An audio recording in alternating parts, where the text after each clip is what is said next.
Audio 6 યુગની માંગ પ્રતિભા પરિષ્કાર ભાગ 1।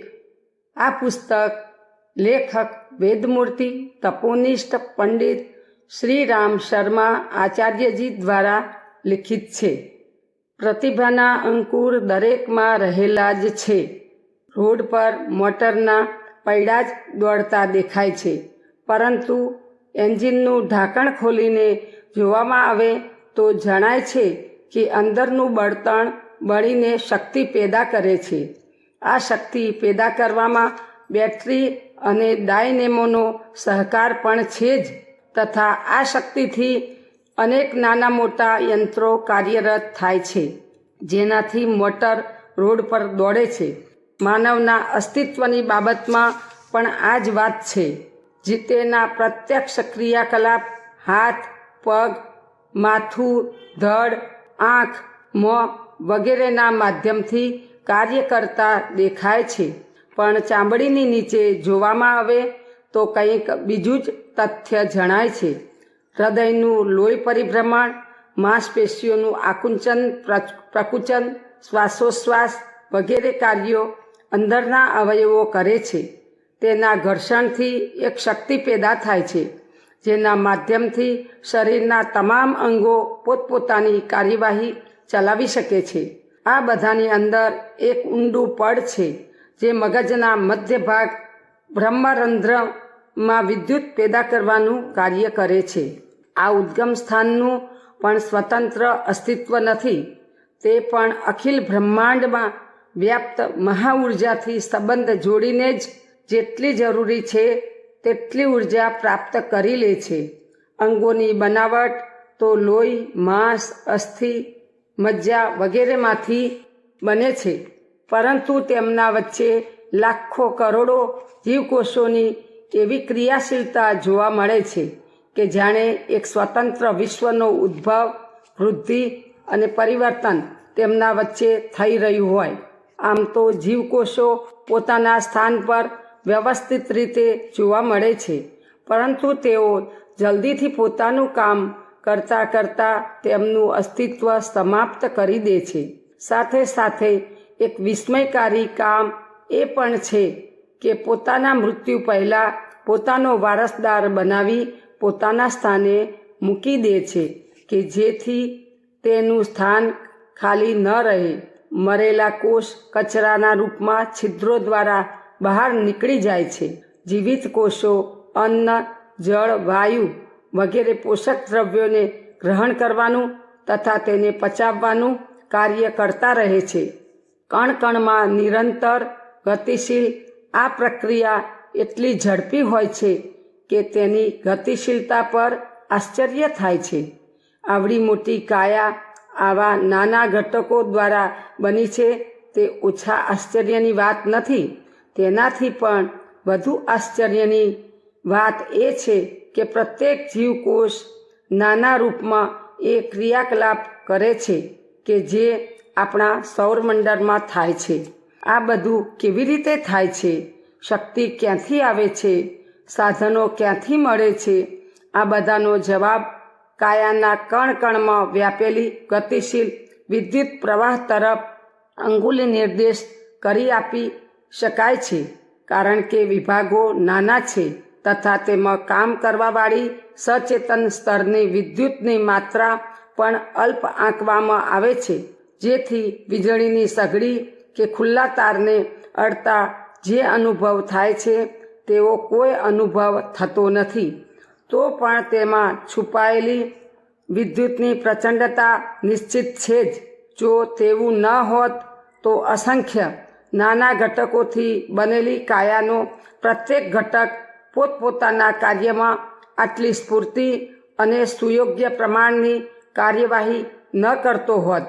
શોધકર્તાઓએ હિસાબ લગાવ્યો છે કે જો શરીરના નાના મોટા અનેકાનેક અંગોની વીજળીને એકત્રિત કરવામાં આવે તો તેની શક્તિ કોઈ વિશાળકાય વીજળીઘરથી ઓછી ન થાય। જો આટલી વિદ્યુત શક્તિ ન હોય તો જન્મથી લઈ મૃત્યુ સુધી શરીરના જુદા જુદા વિભાગો દ્વારા અનેક સ્તરની કાર્યવાહી લગાતાર રોકાયા સિવાય ચાલુ રહે છે તેનું ક્રિયાશીલ રહેવું સંભવ જ ન હોત. સરેરાશ 5.5 ફૂટની આ કાયામાં એટલી સામર્થ્ય શક્તિ છુપાયેલી છે જેને જો વૈજ્ઞાનિકો દ્વારા ઉત્પાદન કરવામાં આવે તો તેના માટે માઇલો લાંબા વિશાળકાય વીજળીઘરની જરૂર પડે. આટલી વિરાટ અને અસીમ સંભાવનાઓથી પૂર્ણ છે આ કાયાનો વિદ્યુત ભંડાર.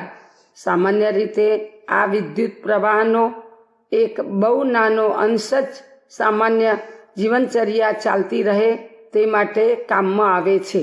કમાણી, કુટુંબ પાલન, ઊંઘ, આરામ તથા બીજા સામાન્ય કાર્યો તેનાથી સંપન્ન થાય છે.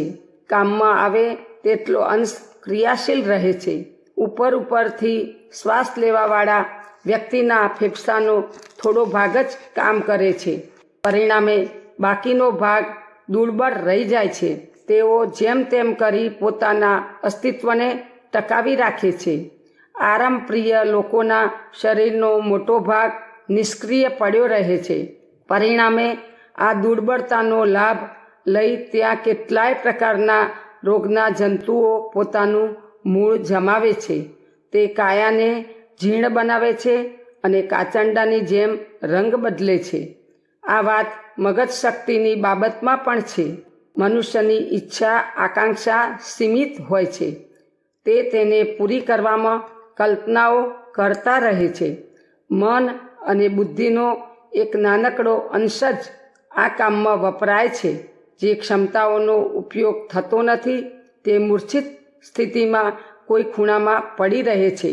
માનવીય વિદ્યુત ભંડારની અસીમતા, ઉપયોગિતા અને ક્ષમતાની જો વિજ્ઞાનસમ્મત તારવણી કાઢવામાં આવે તો જણાશે કે તે શક્તિ એટલી વિપુલ છે કે જેને આધારે પોતાનું અને બીજા અનેકોનું એટલું હિત થઈ શકે છે જેટલું કોઈ વાર મનુષ્યકૃત ઐતિહાસિક ચમત્કારોમાં વિવરણ વાંચીને હતાશ થઈ જવાય છે.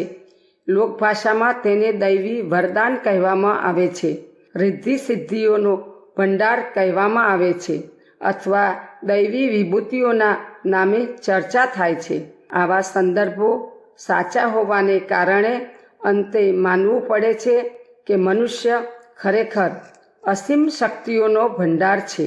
આ વાતને એ પ્રકારે પણ કહી શકાય કે તપશ્ચર્યાના બળ ઉપર દેવતાઓના ઉચ્ચ સ્તરીય વરદાન દ્વારા તે પ્રાપ્ત કરી શકે છે. પરંતુ વાસ્તવિકતા એ છે કે જે કંઈ દેખાય છે તે અંતઃકરણમાંથી ઉભરાઈને જ આવેલું હોય છે. જેમને માત્ર પેટ પ્રજનનની ચિંતા છે તેઓ લોભ, મોહ, અહંકારથી આગળની કોઈ વાત વિચારી શકતા જ નથી. તેમને તો કહેવું જ શું. પરંતુ જેમને કોઈ મહત્વપૂર્ણ લક્ષ્યની પ્રાપ્તિ કરવી છે તેમના માટે એક જ ઉપાય છે કે સુષુપ્ત શક્તિઓને જાગૃત કરી તેને એ પ્રકારનો અભ્યાસ કરાવવામાં આવે કે જેને પરિણામે મોટા કામ થઈ શકે છે અને મોટા લાભ પ્રાપ્ત કરી શકાય છે. બીજાની મદદની વાતને બહુ મહત્ત્વ ન આપવું જોઈએ. પોતાનો પુરુષાર્થ જાગૃત થાય તો સ્વાભાવિક રીતે જ ખીલેલા ફૂલને જોઈને પતંગિયા ફરકવા લાગે અને ભમરાઓ ગીત ગુંજન કરવા લાગે. આધ્યાત્મ દર્શનનો સાર માત્ર એટલો જ છે કે પોતાને જાણે આત્માનમ વિદ્ધિ, પોતાને વિકસિત કરો અને એવા રસ્તે ચાલો જે ઉચ્ચ લક્ષ્ય સુધી લઈ જતો હોય. આ શિક્ષણ પોતાની જાત માટે છે. આ શિક્ષણને અભ્યાસમાં લીધા પછી જ એવી અપેક્ષા કરવી જોઈએ જેનાથી બીજાનું સમર્થન, સહાયતા તથા અનુદાન પ્રાપ્ત કરી શકાય. દેવતાઓ પણ તપસ્વીઓને જ વરદાન આપે છે. બાકીના તો ફૂલ પ્રસાદના પડિયા જ લઈ દેવસ્થાનોની આજુબાજુ ચક્કર જ લગાવતા રહે છે. ભિખારીની કમાણી કેટલી હોય છે તે બધા જ જાણે છે. તેને જીવનભર અભાવ અને ઉપેક્ષાનો સામનો કરવો પડે છે. વસ્તુ સ્થિતિ સમજીને વધારામાં તેનો અમલ કરવો જોઈએ જેથી પોતાની જાતને વધુ પ્રામાણિક અને પ્રખર બનાવી શકાય. માનતા માનવા કરતાં આ જ માર્ગ ઉચિત છે અને આ માટે આગળ વધતા પહેલાં અનુમાન લગાવી દેવું જોઈએ કે આપણી પોતાની અંદર શક્તિનો મહાસાગર ભરેલો છે. સર્જનહારે મનુષ્યને અસાધારણ સફળતા મેળવવાની સંભાવનાથી પરિપૂર્ણ બનાવેલ છે. જરૂરિયાત માત્ર એટલી જ છે કે અવરોધની પાતળી દિવાલને તોડવા જેટલું સાહસ કરવામાં આવે. ઈંડામાંનું બચ્ચું જ્યારે સમર્થ બની જાય છે ત્યારે અંદરથી જોર કરી ઈંડાની છાલ તોડી બહાર નીકળી જાય છે. ત્યારબાદ તેની માતા પણ તેને મદદ કરવા લાગી જાય છે. પ્રસૂતિનું પીડાનું એક જ કારણ છે કે ગર્ભસ્થ બાળક બહાર નીકળવા માટે જોર કરે છે. જો ભ્રૂણ દુર્બળ અને માદું મૂર્છિત હોય તો પ્રસવની સંભાવના દુષ્કર બની જાય છે. સંઘર્ષથી ગરમી પેદા થાય છે. હલચલ અને પ્રગતિ પણ તેને આધારે જ થાય છે. પ્રતિભા પરિષ્કાર માટે પણ આવું જ કરવું પડે છે. અખાડામાં સખત મહેનત કર્યા સિવાય કોઈ પહેલવાન ક્યાંથી બને? સૈનિકોને વખતો વખત આકરી મહેનત કરવી પડે છે. નદીનો પ્રવાહ મોટા પથ્થરને ઉલટાવીને ફેંકી દે છે. યુદ્ધો જીતવા માટે પોતાની કુશળ રણનીતિ બતાવવી પડે છે. ભવરવાળી નદીના પ્રવાહને કોઈ સાહસિક નાવિક જ પાર કરી શકે છે અને ગૌરવનો અધિકારી બને છે. પ્રતિભા પરિષ્કારની પ્રથમ શરત છે પોતાની જાત સાથે ઝઝૂમવું. આ માટે આળસ પ્રમાદ સામે સૌ પ્રથમ લડવું પડે છે. તેના સ્થાને ચુસ્તી સ્ફૂર્તિનો અભ્યાસ કરવો પડે છે. જ્યાં સુધી નિરાશા, હતોત્સાહ, ચિંતા, ખીજ જેવા દુર્ગુણોને સ્થાને આશા, પ્રસન્નતા, ઉમંગ, નિશ્ચિતતા, નિર્ભયતા અને શિષ્ટાચાર જેવા સદ્ગુણો ન આવે ત્યાં સુધી તે દુર્ગુણો સામે સંઘર્ષ ચાલુ રાખવો પડે છે.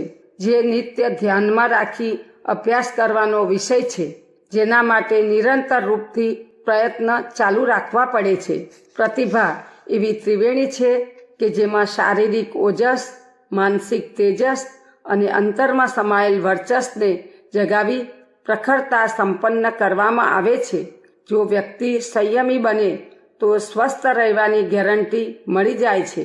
જરૂરી કામ નક્કી કરી તેમાં રુચિ, એકાગ્રતા અને તત્પરતા રાખવામાં આવે તો સામાન્ય દેખાતા કામકાજ પણ અભ્યાસને આધારે બુદ્ધિમત્તા અને કુશળતા આપે છે.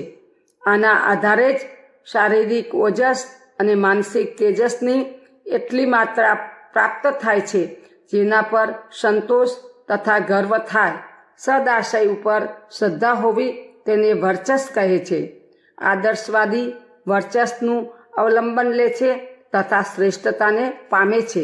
જેના અંતરમાં વર્ચસ પેદા થાય છે તેનામાં સજ્જનતા, સદાશયતા અને સરળતાની ખોટ રહેતી નથી.